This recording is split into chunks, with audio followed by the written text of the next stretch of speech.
Hello and welcome to the Herdline Podcast, hosted by Trace Johnson and the Herds Headset. Thank you so much for tuning into today's episode where the Headset and Trace talk all things Marshall athletics. Be sure to follow us on X and subscribe to us on Apple Podcasts, Spotify, iHeartRadio, or wherever else you listen to podcasts. Now, sit back, relax, and let's talk the herd. Welcome back to the Herdline Podcast. Trace and the Herds Headset with you, ready to get into another coach in our Marshall basketball coaches series. Looking back on the former coaches, we have looked at the two most recent head coaches, not including Corny Jackson, of course, but we looked at Dan D'Antoni and we've looked at Tom Harrion. So now we're ready to get into the coach that preceded Tom Harrion, being West Virginia's own Donnie Jones, who we talked a lot about during our episode with Tom Harrion. Just based on the things that led into Harrion, and he really set up Harrion for a lot of success early on. So we're going to talk about all that. Donnie was not here a super long time, as you all know, but the time he was here was quite impactful. So we're going to get into it. But before we get into that, how's it going, man? What are you thinking about this Donnie Jones episode? Yeah, so Donnie Jones, definitely one of the most polarizing figures in all of Marshall sporting history.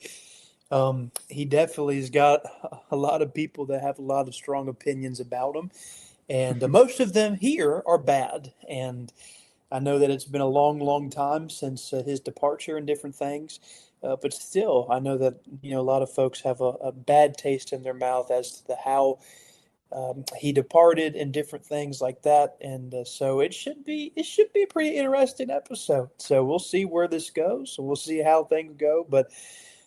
Excited to talk about the Donnie Jones era because even though it wasn't long and even though there's a lot of people that are upset by how it ended, it still was a very special time for Marshall basketball, arguably one of the best ever. So excited to talk about it. Absolutely. You could make that case for sure. And this was really the era for me, I know me personally, solidified my Marshall basketball fandom. Like, this is the era that really did it for me. I mean, I had been to a game or two here and there and, just kind of kept up with them just kind of more loosely back in those early days when I was really young. But now this era really put a stamp on the fact that, I'm a Marshall basketball fan. I'm going to follow them, go to as many games as I can. This was the era that did that for me. So it's going to be cool to talk about it for sure. But just looking at the start, you got to talk a little bit about – and we're going to get into this coach coming up as well. The Ron Jersey years were just rough. They just were. There just was not much success there at all. So Donnie Jones comes in. He's hired on April 7th, 2007. And he comes in and he has to deal, he's dealing with a program that had been on a pretty solid losing streak year by year by year. They had not had a winning season in quite a number of years. Ron Jersey did not have a single winning season in the 4 or 5 years he was the head coach. And then even before that, there wasn't a whole lot of success in the last few years. So it was a rough situation that he inherited, to be perfectly honest. But he comes in with quite a bit of known, recognition. I mean, just before that, he's from Point Pleasant. So that's just right up the road. Graduated from Pikeville, Kentucky in 1988. He was an assistant at Pikeville right after graduating, and then he was a Marshall assistant from 1990 to 1996, and those were some pretty good years because Billy Donovan was a head coach during a couple of those years, and he got to see a lot of things, and then that obviously ended up leading to him going to Florida with, oh my gosh, I just lost my train of thought, Billy Donovan. There you go. So, he was an assistant at Florida from 1996 to 2007, where he carved a very nice assistant coaching legacy under his belt there. Florida winning 2 national championships, all the great players that they had. Donnie Jones, I believe he was even the associate head coach, I think, during some of those years. So he was a very well thought of guy. I mean, he was definitely a head coach in waiting, and he got his chance to be the head coach at Marshall. So it was a pretty cool situation that they were able to take advantage of there with Donnie. And, I think people were excited. I don't remember the hire that well because, like I said, back then I wasn't that deeply invested in Marshall basketball, and I was like 12 or 13, I guess. So, I wasn't that old. But I would imagine people were pretty excited. But talk a little bit about just the hiring, all the stuff that Donnie had done up until that point, what kind of reputation he had? What did you imagine fans might think about him coming in, and what kind of expectations that they might have with Donnie? Right. Well, I do know this, that whenever he was hired, I remember my dad being excited because, again, like you mentioned, Billy Donovan was really one of the better coaches that Marshall has had. And so my dad had been able to hear about Donnie Jones and, of course, watched him be an assistant and coach up some of the really all-time greats. I mean, during that run, we saw some fantastic basketball players. I mean, Yeah. just so many that we could name off our top of our heads, but just kind of stay on track. So he was excited. I know that Marshall in total was excited because, as you mentioned, Marshall basketball was not in a good spot. I mean, they just weren't. There's a lot of different losing seasons, lots of problems. And not a whole lot of talent, and especially even in a weak MAC conference. And then as you're moving up now to the Conference USA, that's just a huge jump in level, especially with basketball. It was a big jump for football, but it was especially a huge jump for the basketball program. And so you're going to have to get somebody in here that is not going to mess around, that they're going to win some games, and they're going to turn this entire program around, because again, that's your number 2 sport. Football's your cash cow. That's, of course, number 1. But that second sport that is the most important for about every school is the basketball program. And so when Donnie got hired, I know that there's a lot of high hopes because, of course, he had success here. He's from West Virginia. He's in the tri-state area really his entire life. And then going off to Florida, winning a national championship. There's lots of different great things that were surrounding his name. It's not every day that you have on a silver platter somebody that's won a national championship, and it was somebody that was from around the area and got the Marshall story and how fans can be and all that good stuff. So, whenever he got hired, it was a big deal. It was exciting, and it was something that really finally gave a jolt of life for the basketball program. Maybe they could get some things turned around and headed on the right path. Yeah, definitely. And this was no more than probably 3 or so years removed from a 6-win season in basketball. Okay. That is pretty hard to fathom at this point, but they had a 6-win season. And, to Jerse's credit, they did start slowly increasing in those wins the last 2 or 3 years he was there. Like, it wasn't anything spectacular, and obviously they were all losing seasons. But he started to kind of get it figured out a little bit more towards the end. And much like Mark Snyder in football, he was dealt a very bad hand with all those sanctions and all the scholarship reductions from the football. We've talked about that thoroughly on here. That affected men's basketball too. So he did not have his full complement of recruits and scholarships and all that either. And then you couple that with moving to Conference USA, where you have a national juggernaut in Memphis amongst other good teams. It was a tough situation there. So Donnie Jones comes in and he has to deal with a lot of that, but they were starting to sort of get a little bit more stabilized in the Conference USA. And Donnie's first year, I mean, they did a pretty good job. And in year one, they really did have a pretty good year. Nothing that's going to blow you away, nothing that's spectacular, but they went 16-14 and 8-8 in the Conference USA. 16-14, that was their first above 500 season since 2000-2001. So it had been a long while since they had even been over 500. So, I mean, he did a good enough job right out of the gate there. One of the highlights of the year, even though it ended up being a blowout loss, was the fact that they hosted number 2 Memphis, Derrick Rose Memphis Tigers, hosted them. That was an electric atmosphere. I wasn't at that game, but everybody's talking. It was an electric atmosphere, packed house. I mean, you got the number 2 team in the country coming to town. Pretty cool opportunity, even though they did lose 68-45, but still, you don't expect that. But they were up and down this year a little bit for sure. They kind of just they were kind of just like ho-hum, kind of just like treading water, sort of. But that was better than what they had been doing. I mean, it just flat out was. They get to the Conference USA tournament and lose to Tulane 48-47, which I was thinking, man, how many times have we seen them score 48 points before halftime? So what a difference, what a difference in styles that they had at that point. But they were okay that year. I mean, I think every Marshall fan would have been ecstatic to be above 500 at that point. just based on the recent trend of how bad they had been. I mean, just point blank. They had some good players. Mark Doris was a good player. He was a senior that year. He was one of the best Jersa players. Markel Humphrey was a junior. He was one of the best for sure. He's one of the better players of the 21st century, as far as I'm concerned.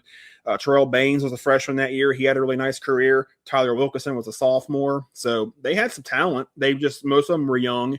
And then they had some of the guys that had been there a while that just hadn't seen much success. So overall, I mean, yeah, it wasn't anything that was going to, you're going to pound your chest and say you're the greatest team of all time. But, I mean, they did a pretty good job in year one. So talk about that first year managing to creep over 500 for the first time in a number of years. Yeah, so I mean, it was a season of hope, I guess. I mean, like whenever you're that bad for that long, it's just like finally the light of day. Winning record. Not a whole lot more than over 500, but still, a winning record was something that was incredibly exciting. It was something that we, as fans, were like, man, finally, we're not in the cellar anymore. We got an opportunity to be able to just have winning basketball again.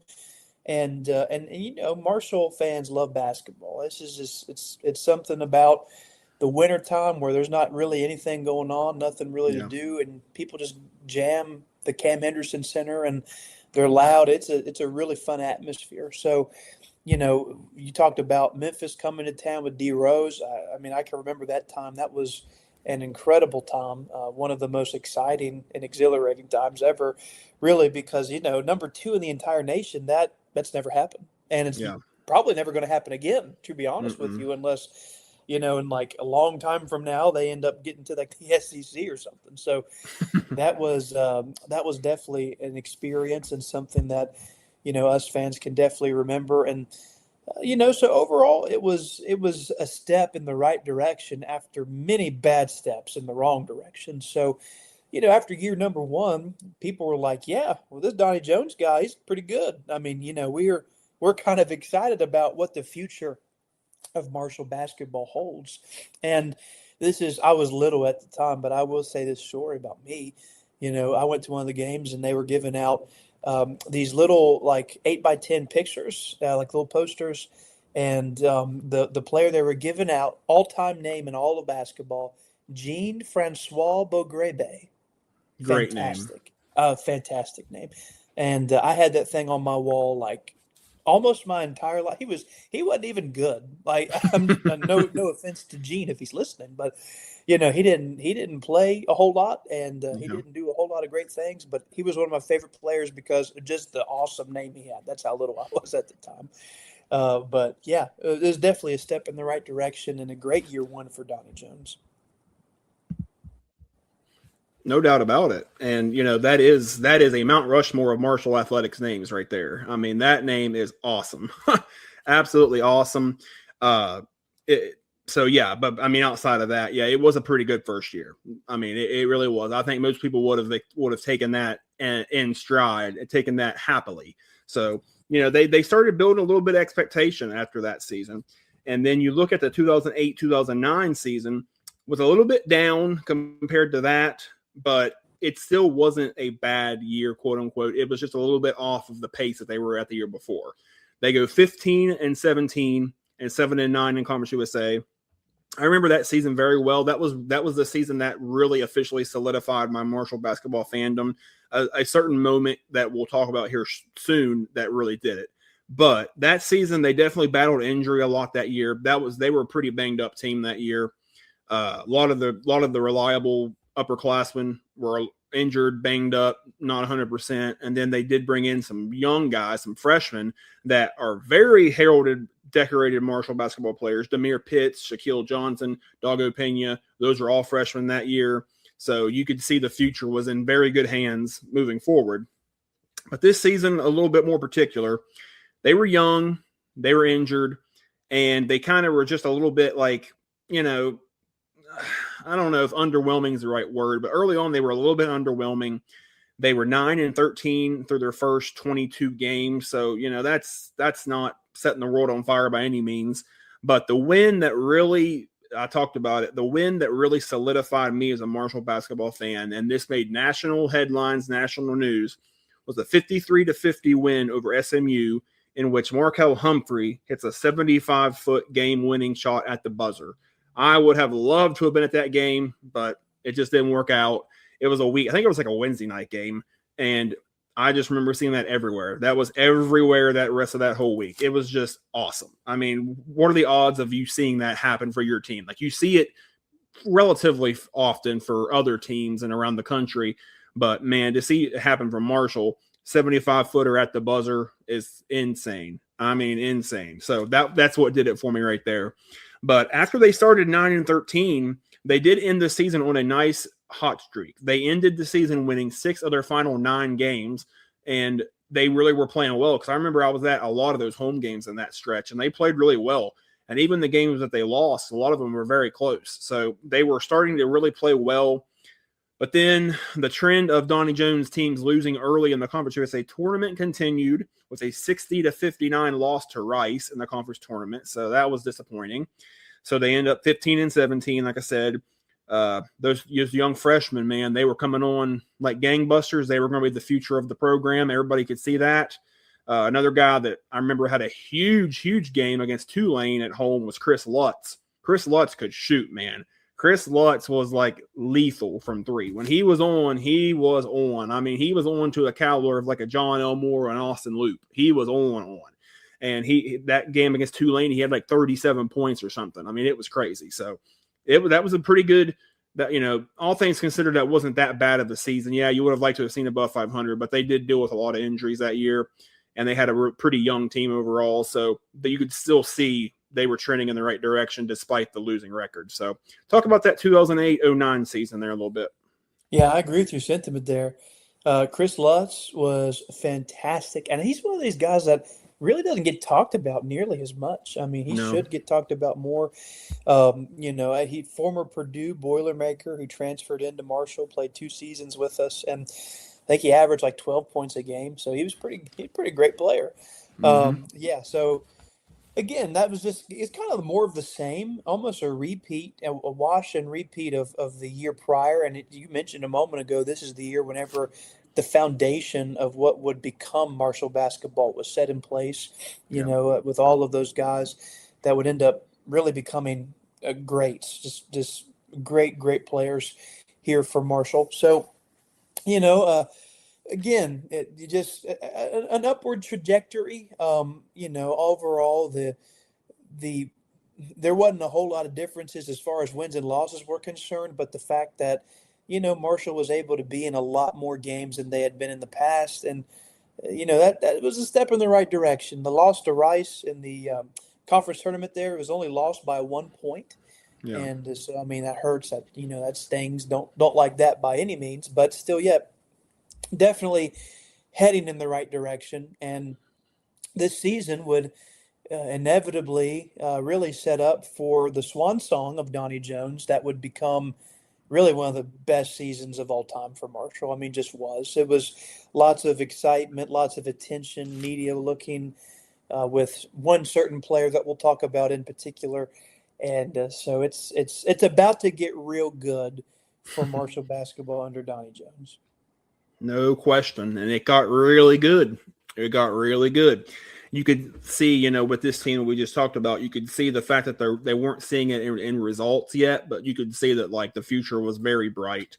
And you started seeing a lot of that the next season. The 2009-10 season was one that we hadn't had in many, many years. A long time. They come out of the gate. They started out 15-2 out of the gate. Their only losses were to, I believe, Old Dominion, who at that time was not a conference mate, obviously, and North Carolina. So you've lost 2 games, and that is your best start to a season. I don't remember the exact year that they said, but I know it was early 70s. They had not started that strongly since the early 70s, like Russell Lee, Mike D'Antoni era Marshall. So it had been a long time. And I mean, I was ecstatic. It was a great run, man. It was awesome. And you knew that though, like the non-conference schedule that year was pretty weak overall. I will say that much. Besides North Carolina, like there wasn't a whole lot else there. But the fact that they were able to, I mean, they literally matched their previous season's win total before they even, well, they had played a couple conference games, but basically just as soon as they started playing conference play, they had already matched their win total from the year before. So that was awesome. But inevitably, once they started getting into the meat and potatoes of the conference schedule, they started running into a little more difficulty. That's to be expected. They started, like I said, 15-2 start, gave way to 5 straight losses after that. Although those losses were very close, and in most of those losses were very close. So they played number 11 WVU and lost to them by 8 points. That was the WVU team that went to the Final Four. So they were right there neck and neck with them. They had a 2-point loss to UAB, who was good at that point. They had a 3-point loss to Memphis, and then they had a 4-point loss to Tulsa. So a lot of close losses in those five straight losses. So they weren't that far away, even despite the losses. But they ended up winning the regular season. They ended up finishing the regular season, winning 8 of their final 9 games. So they turned it back on again, big time. And their only loss in those final 9 was to a top 25 UTEP team at the CAM, 80-76. I remember that game very well. I was there. It was a great game. Went right down to the end. They made 1 or 2 more plays than we did. That's what it amounted to. They were a great team. UTEP was really good at that point. I mean, they ended up making the NCAA tournament that year, and along with, I think Memphis did too. But back then, Conference USA was a 2-bid league, and that was a case of it right there. So, end up being, I believe, one of the top 4 seeds in the Conference USA tournament that year. They ended up 11-5 in conference, 24-10 overall for the whole year, 23-8 in the regular season, though. That was a heck of a regular season. And they get to the Conference USA tournament, but unfortunately for the 3rd straight year, they lose in their first game of the tournament, lose to Tulsa, 80-64. I don't know why Donnie Jones couldn't get a Conference USA tournament win. He just struggled there. And then after that, they end up playing for the first time ever in the collegeinsider.com tournament, the CIT, and they go on a little bit of a, they play a little bit, a couple games there. They beat Western Carolina in the first game at home, 90-88. And then they end up losing to Appalachian State 80-72 in the second round at home, both games. So overall, it was their most wins since the 1987-88 season where they win the NIT. And it was a really good year. I mean, the 24-10 season is nothing to sneeze at. And that was also the year that you mentioned it earlier. Hassan Whiteside was the freshman of the year, I believe, in Conference USA that year. He was the all-time leader in block shots for freshmen in NCAA history up to that point. Just insane. It took Anthony Davis to break that. I mean, it took one of the greatest players in modern history to break that record. And Anthony Davis played more games than Whiteside because Anthony Davis ended up going into the NCAA tournament and playing 4 or 5 games. So Whiteside was unbelievable that year. What a catch for Donnie Jones to get a player of that caliber. I know that, he was a little bit undersized, not height, but he was a little bit thin. So, I think that probably deterred a lot of people from picking him up because he really had all the making of being a big time player at a major school. But I'm glad it worked out for us because he was a beast, absolute beast. Of course, that was his only year. And he left and got drafted by the Kings in the NBA draft the next year. And took a while for him to get his footing in the NBA. He had to end up going overseas for a few years, but he figured it out, man. Miami Heat, he was a heck of a player for them. And then, of course, after that season, Donnie Jones has this huge success.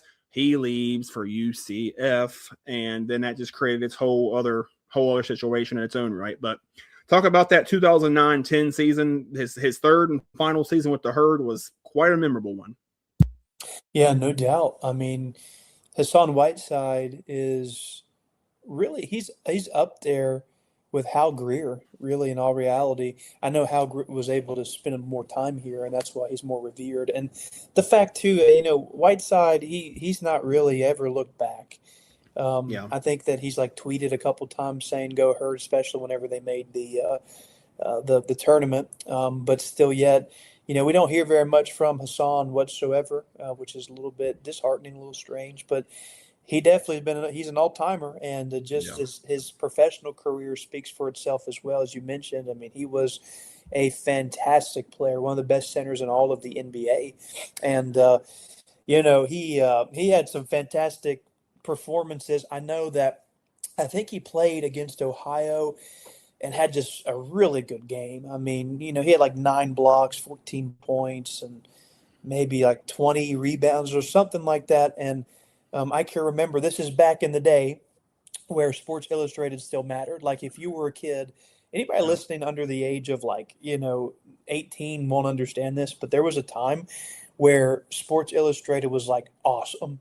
Hmm. Like kids were so excited. I was a subscriber. I got magazines in the mail, and I just loved it. And I can remember that he was spotlighted in one of the Sports Illustrated magazines, and I just thought that was like the coolest thing ever. And again, Yeah. I'm a kid. I told everybody when we had Mark Snyder on that I had like a paper plate of him signed on my wall. Like whenever I saw the Hassan stuff, I literally cut it out of the magazine and I put it on my wall. Like I just, Yeah. I thought that was like the coolest thing ever because Marshall's never in Sports Illustrated. That's awesome. So I mean, he was definitely amazing. He's an all timer. It was a fantastic season where you're in games that you never thought in a million years you'd ever be in, Yeah. and this was the jolt in the arm that the overall program desperately needed because it was abysmal for so long, and now you're starting to see crowds consistently coming back to the Cam. There's a couple instances where you got over 8,000, right under 8,000, and that's really really good stuff. So, you know, this was this was a great season, and man, I think the thing. Well, we'll talk more about this. I'm sure it's probably going to be, I would say, its own separate segment. But the Donnie Jones departure became so frustrating because, Yeah. he just had a fantastic year. Most of his roster was a sophomore, freshman, and man, just the potential that he walked away from, it never made sense to me. And it's just that, yeah. But we'll get to that. But it was a good year, his final season, and it makes me really really upset at the fact that he didn't come back and see it through and really finish the job of taking Marshall to a place that it had never been at before. Yeah. It's disappointing for sure. I mean, the potential was there to really do some big things. And if he would have came back for the next season and had stayed another couple 2 3 years, does Whiteside come back the next year? You never. I mean, that's a possibility. I don't know. I mean, I know he had a lot of NBA scouts at all those games. I remember there's always NBA scouts there checking him out, and I'm sure people were in his ear from the start. Go to the draft, go to the draft. But like, I think if his head coach that recruited him had stayed, that might have potentially made him want to come back again. Because if he comes back that next year, I said it on the Harrion episode. If he comes back that next year, which ends up being Tom Harrion's first year, Marshall's dancing that year, no question about it. I mean, they were a very good team, and they were missing that one piece that really put them over the top, and that would have been him. I mean, he could have been. I mean, he could have been the best at that point, best center in America probably. I mean, he could have been right up there with anybody. So it is what it is. And then the fact that, like you said, Donnie Jones did end up going to UCF. I remember thinking that was a very just kind of weird move. But I mean, even though UCF was still a conference foe at that point, they were both in Conference USA, Marshall and UCF. They obviously could pay him a lot more than we could. So I get it, and you're getting to live in Florida and you're getting paid probably double what you got paid at Marshall. Like, I get it, but still, man, he could have really carved out something special with Marshall for sure. But looking at his overall tenure in just 3 years, it seems kind of crazy. He was only there for 3 years. He goes 55-41 overall, 26-22 in Conference USA. He brought in a different level of talent that they had not been bringing in a long time. I mean, it had been probably decade 15 years since they had started bringing in that caliber of talent. And he really did bring in a very high caliber talent. No question about it. He got the program back to respectability after a really rough stretch. I mean, he got the program back to a point where people around the country, when Marshall popped up on your schedule, you raised your eyebrow a little bit, and it was a game that you had to take seriously, because before that just wasn't the case. People did not take Marshall seriously at all as a basketball program. So Donnie Jones was able to do that. He set up Tom Harrion for really good early success, as we've talked about pretty thoroughly. There's no question that Harrion doesn't win as much as he does if Donnie Jones doesn't have all those players there. It's just a fact. He brought excitement back to the program. Donnie Jones definitely brought a lot of excitement back. A lot of these games were fun to watch, man. I mean, great games. Whiteside had at least, I don't know if it was 3, but it was at least 2 games, maybe 3 games where he had triple doubles with blocks. I mean, that's just, man, that's rare stuff. And he did that in the NBA a few times too. It's just like, that is unfathomable to think about that. I mean, we were able to have that kind of a talent, and some of the crowds were really big, like you said. Some of those games, I remember we had a game before Donnie had left for UCF. We had a game against UCF in that last season at home. I think we won that game in like 3 overtimes. Like, it was a crazy game. And it's like, we had a lot more excitement. No question about it. But the biggest negative, I think, during this whole 3-year stretch for him was the fact he couldn't win in the Conference USA tournament. He had 3 tries and didn't win any of them. I mean, that to me, really, if he had gone on any kind of a run in that conference tournament, we could have been talking about a whole different situation. I don't know. I mean, it just, that's what you had to, you were doing a lot of good things. You were getting the program turned around and getting them over the hump, but you did not win any Conference USA tournament games in 3 years. It's a little bit disappointing, or a lot disappointing, because those teams were better than that. At least that last one was, for sure. So it is what it is. Talk a little bit about, I know you wanted to probably expound on the leaving for UCF a little bit more. So I'll go ahead and, before we get into the final grade, talk a little bit about that, because I remember it very well. Yeah, me too. I remember it vividly. And this was really the first time that I think as a fan, I can remember there being like a coaching change of some sort, and being upset about it, Right. Like when Bob Pruitt left, I still was pretty young. I didn't really fully understand what was even going on. Yeah. But when Donnie Jones left, it was like, man, this stinks. Like, he was the guy that really just made me interested in Marshall basketball. And, they were selling Whiteside jerseys at Dick's Sporting Goods. I bought one, and, I had it for my birthday. So like, this was a big deal overall. And, when he left for UCF too, it didn't make a lot of sense in my mind, because I looked at really our basketball program in comparison to UCF at that time, and Marshall was better. Believe it or not, UCF was really not a great basketball program at the time, but they had a lot of money. And, looking back and kind of with the power of hindsight, I can kind of get where he was coming from, because, I mean, he spent 11 years of his career in Florida. He built a ton of relationships with folks in that area. Recruiting was a lot easier, and he had better resources because UCF was a school that was on the rise, while Marshall was just struggling to survive.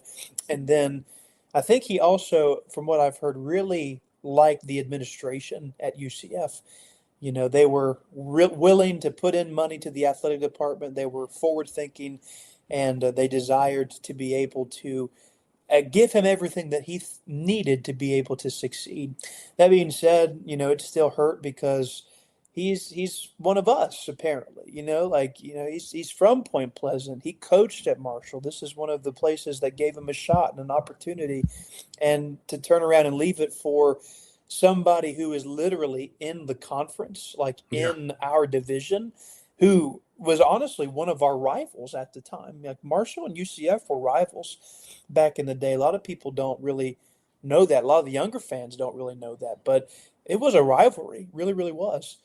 To see all that happen, it was hard, and it was something that was really sad, I guess you could say, just as a young fan. And man, he's the first guy that I hated in sports. Like, I just could not stand him.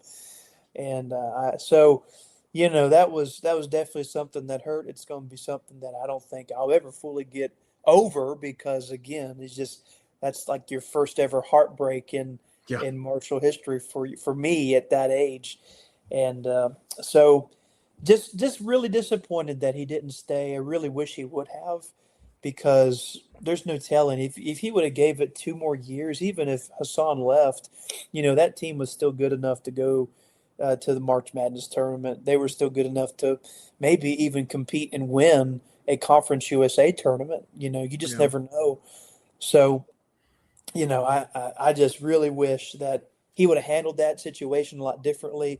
And, and he also came out multiple times saying it's not personal. It's just my future and business and different things. But man, if you're from West Virginia and you left the way that you did, and you go to a rival school, you ought to know better. I mean, you can say that, but Yeah. all of your actions say something differently. So, it's hard for us as fans to get over that for sure. It is, no question. And he had such, momentum going at that point for the program. Marshall was really going in a great place.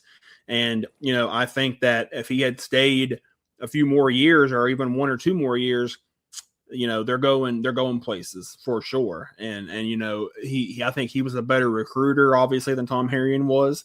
I think that he was probably a better X's and O's coach than Tom Harrion was. So, I'm not discrediting. I'm not saying anything about like Tom Harrion's horrible or anything. But I'm just saying I think Donnie was better at certain things, and I think he would have probably had Marshall at a higher level by the time that Harrion ended up getting shown the door. They would have been at a much, much, much higher level if Donnie Jones had stayed. That's my opinion, but we'll never know. Now that's all hypothetical, but we can talk about it, and I think it would have been the case. So. We got to give a grade. We got to give a grade here for Donnie and his 3 years with the Herd because on-court results were stronger than they had been. And despite the fact that he did leave us high and dry, and that's probably going to negate a little bit of his grade. He set the program up for pretty good success moving forward. So talk about what you're going to give him for a grade. I'm going to give him a B. And I'll tell you why. I'm just going to get rid of the emotional aspect of it. I'm just going to talk about the on-court, what he did while he was the head coach at Marshall. He took a program that had seen a lot of failures and let them see a little bit of success again. Winning seasons, a 20-plus win season where you had one of the best players in the entire country. So regular season wise, fantastic. You wish that he would have been able to beat West Virginia. You wish he would have been able to beat a Memphis in some of these big premier games. But overall, you can't get too mad at that because he was definitely somebody that brought Marshall to a place that they had not been in a long time. That said, the only knock against him would be performance postseason. So again, no wins in the Conference USA tournament. That goes against you, and then. The postseason play tournament that they were in, also just poor performance. When you have a team like that, where you have talent like that, you're better than a lot of those other teams that are in that. That Marshall team that season, the only reason that they didn't go to the NCAA tournament is because they were young. That's really Right. the only reasoning behind it. So. Because of that, I give him a little bit of a downgrade, but I can't go too much because he did a lot of good for Marshall, and I got to give him credit, even though I hate to do it. There you go. Well, it's funny because I almost went with a B plus, but then I just settled for a B as well. I literally have it written down. We haven't compared notes. I gave him a B, and it's for a lot of those same reasons. On court results, I was perfectly fine with that. But what really holds it back for me is, like you said, that he just could not win a Conference USA tournament game. Never really gave us a chance to go farther in the Conference USA tournament. I talked about the fact that I think he's a better X's and O's coach and a better recruiter than Tom Harrion. Well, Tom Harrion's got about 5 or so Conference USA tournament wins. So you can read into that what you want. I know most of that was because of Donnie Jones's players, but still, he's one that got him there. So it is what it is. Donnie, he did a decent job at UCF. He was there for 6 or so years. He was okay there, and he's actually believe he's still currently the head coach at Stetson, and got them to the NCAA tournament like 2 or 3 years ago. So I know that they've had several losing years, but how good can Stetson really be consistently? So, he he was an assistant at Wichita State when we beat him in 2018. So that was cool to see, get a little sticking it to him there too. But, and then every time that we played him pretty much after he left, we beat them almost every time. Marshall beat UCF almost every time after he went to UCF. Maybe once or twice they didn't, but most times they beat him. So that was cool to see. And, I know it was not the greatest exit, obviously, at all. and it made a lot of fans mad for perfectly justified reasons, but he really did help turn the corner for the program. He got them back to a level of, at least they weren't like a national power or anything, but they were at least at a respectable level for the first time in a long time. And that's because of Donnie Jones. And then obviously we know that Tom Herrion was able to benefit greatly from that early on. So gotta give him his credit there. I give him a B. So with that being said, that's it for Donnie Jones era. Just 3 years, but quite a lot to talk about there. A lot of good players, a lot of untapped potential there that we just never quite. I mean, even with going to the NIT a few years later, we never quite saw that potential fully out there, to its peak or its apex. But that's unfortunate. But he still brought a lot of good players to town. So he turned things around. So unless you got anything else to add, man, we're finished. No, I'm good. Go Herd. Go Herd. We look forward to bringing you all the next episode. We'll get into the dreaded Jersa years. It ought to be interesting. And it's going to be sort of similar to the Snyder episode we did, because I know a lot of people want to forget about it, but there's a lot of circumstances that led to that kind of stuff. And we're going to get into some of that for sure. We're going to try to do as much thoroughness as we can there, because I think he was kind of dealt a bad hand as well, but we'll save that for the next episode. But y'all enjoy this one, and Go Herd. We'll see y'all later.